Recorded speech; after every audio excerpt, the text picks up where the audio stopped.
Hi, my name's Carl and welcome to the video training series. Today we're going to be working in the template editor and we're going to be looking at body styles. So I'll just expand the tree. Just for one moment I'll just go back to the website and I'll show you the things that it actually changes. Now it changes your page headings. It also selects the text that you wish to use throughout the website. And also you can set cell style 1, 2 and 3. It also affects how your hyperlinks work and your footer hyperlinks. Okay, I'll just go back to the template editor. Firstly, we select body style. Content width 760 pixels, so this is the section here. Now for instance, if I put in 1000, okay, it's actually going to stretch the template out and not look right. So you do need to balance this according to the template that you have created. Okay, content alignment left. This moves the content to the left, center or right. Side menu padding, I'll just select this. Now you'll see here these menus here, if you have a store, move down. Okay, I'll just set that back to 17. Be fine. Content side padding. Now this actually moves the text over to the left or to the right, so you can center the text exactly where you want it. And the next one is content top padding. Now if your headings or your text is too close to your menu bar, you can move that down or you can move it up. Okay, next one, main body. Now main body, with this one I suggest you just set your font and leave the rest alone and actually make your proper edits down here in the table cell text. Okay, firstly content area. Now you can select a background color. This is used if you have a transparent background. Otherwise I would suggest, if you do want this white section here to be a different color, say for instance black, and you want to use white writing, I'd suggest you actually create that in the template editor because it does tend to look a bit neater. So now the next one is body hyperlinks. I'll select this. Now body hyperlinks are these here. Now I've left the fonts out, the font size and weight, because I want it to follow the rest of the theme of the website, which I've actually set up in table cell text. But if you wish to have a different font here for your hyperlinks, you can set those, and you can make it bold if you want to. Font, let's make it really big, 25. Okay, font style, normal, we'll set italic, and text decoration, this is for underline. You can also insert a background color with it, so red, okay, which makes it unreadable, so we'll take that out. Okay, now the next one down is body hyperlinks hover.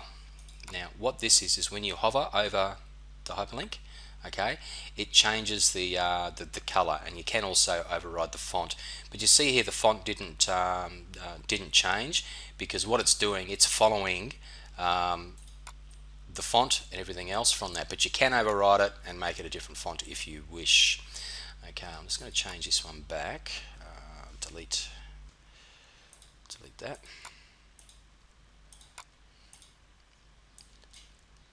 Go to the top, blank space, blank space. Okay, and it's gone back to normal.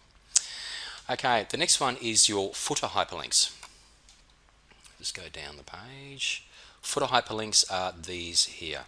So same as the body hyperlinks, you do have full control over the size and the font and the colors you want. And same again, we have the hover. You notice that's in red. We go down, we hover, and that's highlighted as red. Now the next one down is horizontal lines.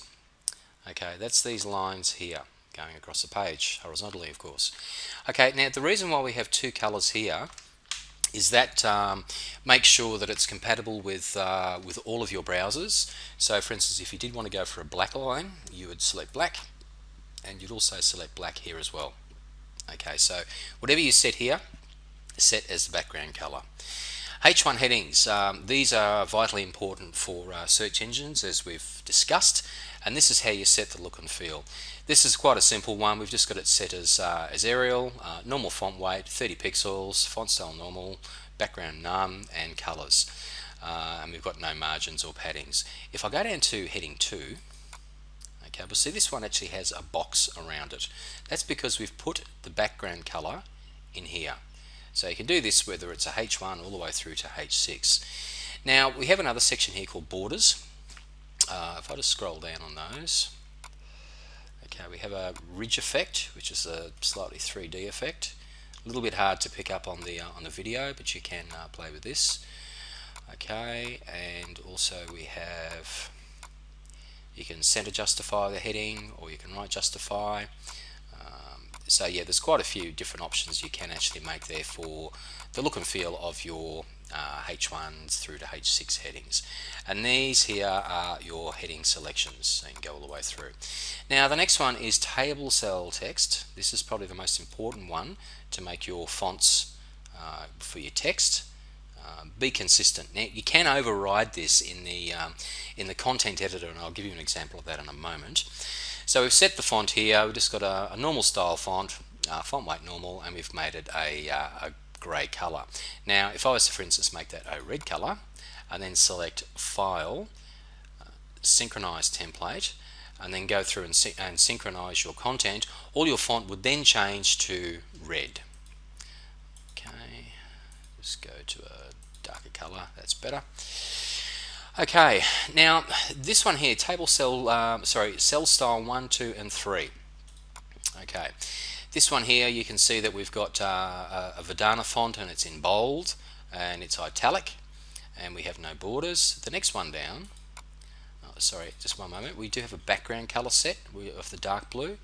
Now the next one, okay, we changed the font again, we've gone to a normal style, and this one we've got a border around it. Now we do have quite a selection of borders that you can use.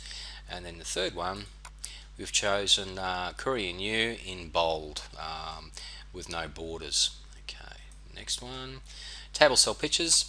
This one here just pads out your images. So for instance, if your images are too close to your text, you can also adjust it here. So if you have an image, you can make it move away from the text a little bit to give you a bit of breathing space. Now let's, when you've made your changes, File, Synchronize, Template. Okay, now I'll just go to the website. Now when you do make changes in the template editor, as I've said before, it is important to refresh your template correctly, and that is done by holding down the control button and pressing F5. Just the normal synchronize on this one doesn't always show the proper changes made in the template. The reason why is the way we've designed the template editor is that it's actually cached into the computer's memory. So when somebody opens up, for instance, your home page and then goes to your About Us page, it's using all this as a cached memory.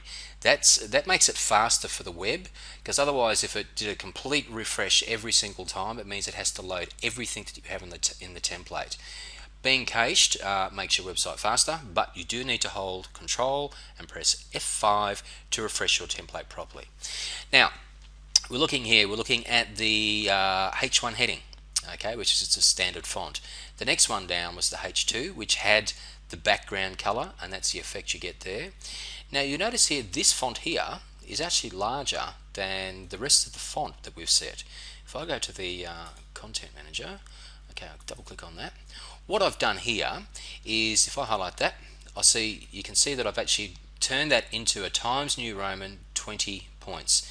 So what I've done here, I wanted this text to stand out, so I've overwritten it in the template, in the content editor. So just because you set a font within the template doesn't mean you're stuck to it. You can actually override it by using this section here. Okay, I'll just minimize that. Okay, now here's our cell style 1, 2 and 3. Okay, so this one we've got the background color, this one we had the border, and this one was just straight in italics. Now if I just go back to a content editor, if we right click on that and go to table properties, okay, you can see here I've got apply style, cell style 1, cell style 2 and 3. We go okay, so select the next one, right click, table properties, and this one we've got for cell style 2, and so on. This one is a cell style 3. Okay, now You might, for instance, on every page have a table that you want a nice light grey background with some text saying today's news, and that section you update. It just breaks it up a little bit and saves you having to format every single table to what you've already done previously. So that can help you out and save you quite a bit of time there. Now just go back here. Okay, now hyperlinks. If I hover on that, that's our hyperlink within the body, and these are our footer hyperlinks.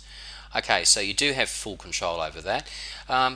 Usually what you would do is you'd set up your template editor, your body styles, how you want it to look and feel. It's usually pretty much a set and forget unless you're doing a complete redesign. But if you're a little bit more creative and you do want to get your hands dirty, so to speak, and get in there and change it often, you can do that too. Okay, that concludes this video training series. Thank you very much for watching.